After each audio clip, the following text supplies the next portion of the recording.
fake news. Fake news. Fake, disgusting news. Fake news, a term that's so shoddy and misleading, I'm not going to say it again.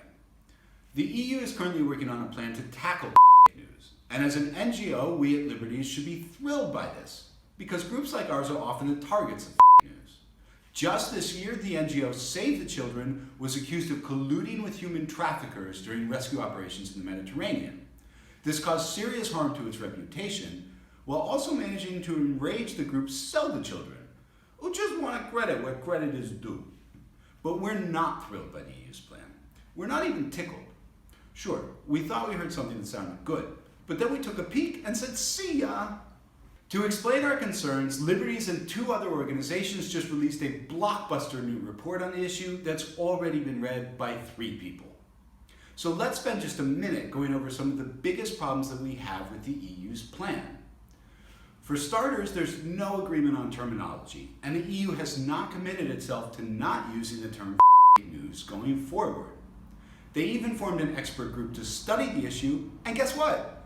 Fake news is included in the name of the group. But it's critically important to define what we mean by fake news. What does fake mean? To some people, it means anything they don't like. But others use the term fake news to refer exclusively to false stories. If we can't agree on what the term means, why do we keep using it so casually? Liberties proposes breaking the term fake news down into 3 distinct categories: disinformation, propaganda, and misinformation. DPM. I get it. It's not as catchy as fake news, but it can be easily remembered by the mnemonic "don't punch marsupials," which happens to be great life advice, because those kick back hard. Ouch. Disinformation is false, inaccurate, or misleading information that is intended to cause harm to society by deceiving people. It's like saying leaving the EU will mean hundreds of billions more for the NHS, something that really did cause many people to vote leave. They made a mistake in doing that. Propaganda is biased or misleading information designed to support a political agenda or position. Sound familiar?